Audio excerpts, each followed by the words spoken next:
Hey everybody, it's Mr. Bliss. This video is about proteins and enzymes. This video is the fourth video in a series of videos about macromolecules and nutrition. And this video is going to be a little bit different than the ones that we've done previously.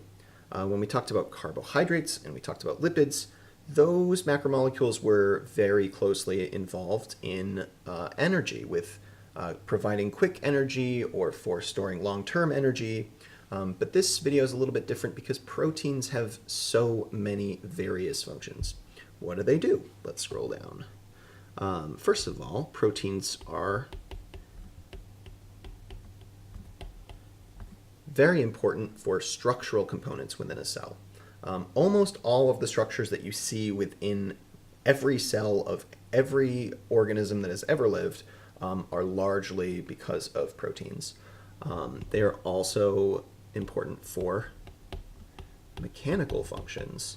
So if you have a gate in a cell that's opening and closing, or you have a flagella that's moving back and forth and powering a cell, or anything that's turning, all of those things happen because of proteins. Proteins are very important for speeding up chemical reactions, particularly a class of proteins called enzymes that we'll talk about later. And they have lots of other functions too, such as regulation and communication between cells. Pretty much all of the functioning of a cell has to do with proteins. And it's actually pretty beautiful because they have a very simple structure that allows them to do such a wide variety of applications. So just like all other macromolecules, proteins have a monomer form and a polymer form. This is the monomer form. It's called an amino acid.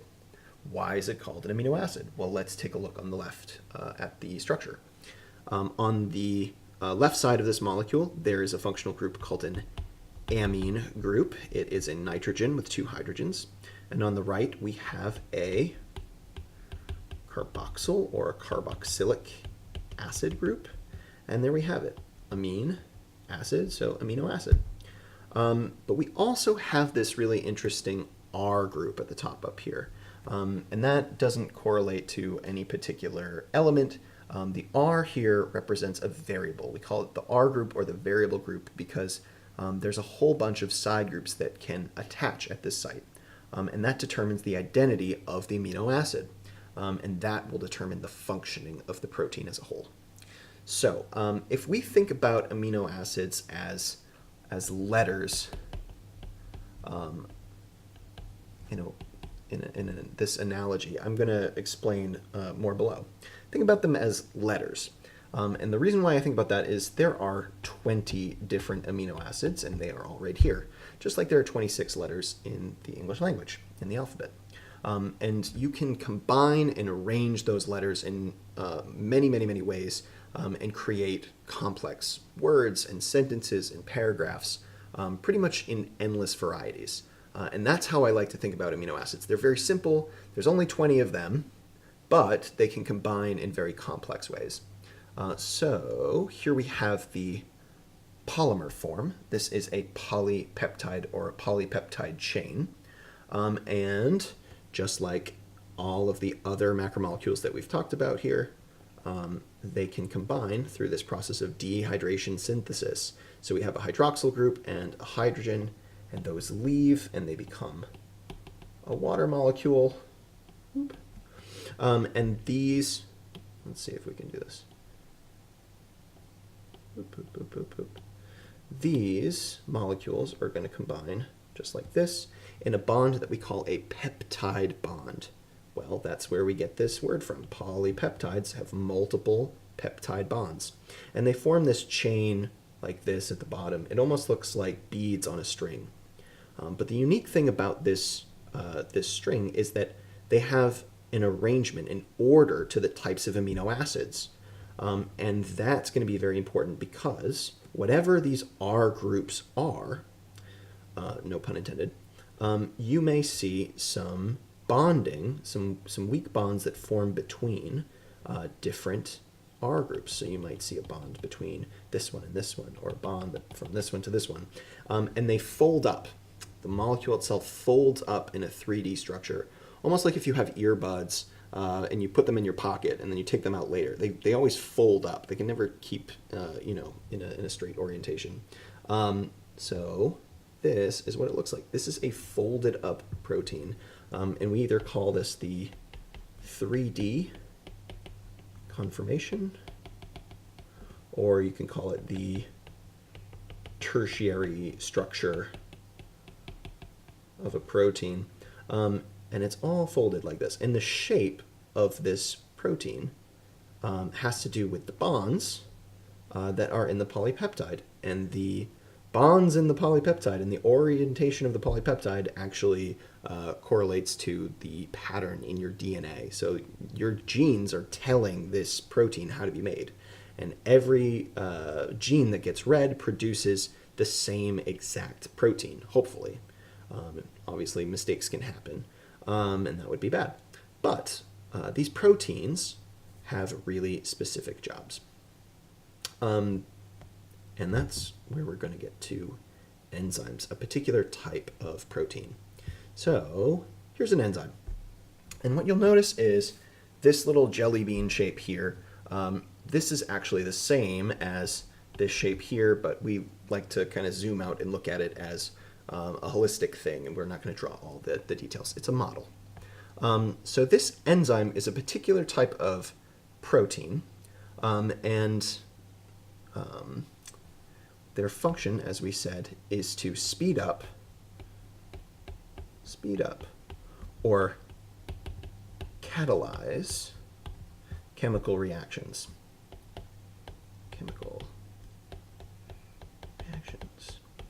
Okay, and the way that they do that is that whatever they are acting upon, the thing that they're acting upon, is going to fit into a spot on the enzyme, like a lock into a key, or a key into a lock, rather.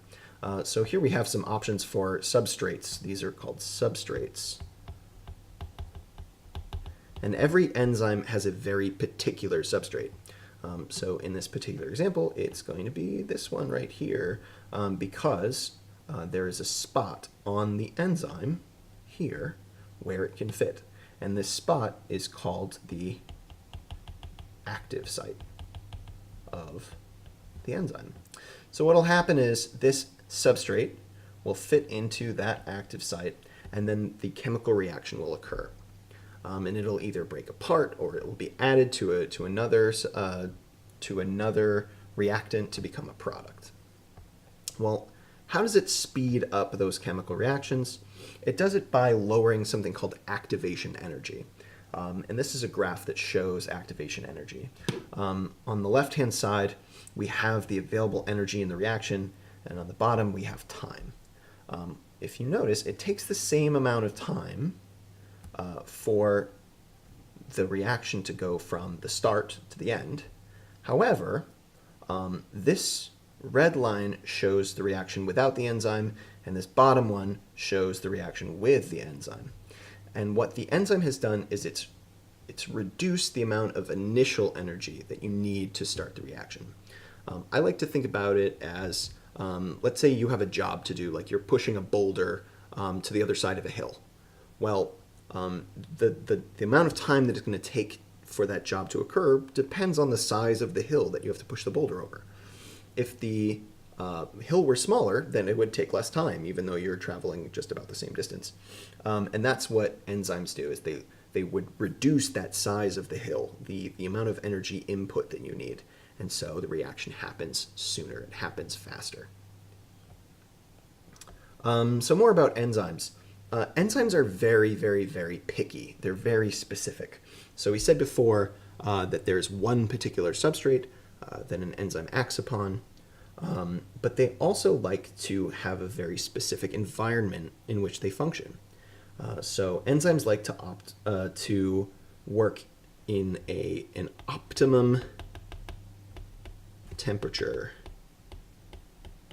And if it gets too warm, the bonds of the polypeptide chains, let me scroll up for a second, these bonds that were formed up here, okay, and here, those will break and the 3D conformation will unfold.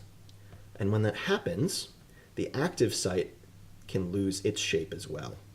And so here we have an enzyme that has lost its shape because it's too hot, and the active site is no longer the right shape to fit the molecule. When this happens, the enzyme is said to have denatured. And denatured just means to change shape, to lose that active site, to unravel. So enzymes like to have an optimum temperature, but they also like to have an optimum pH. And here we have a pH scale. We have acidic things on the left and basic things on the right.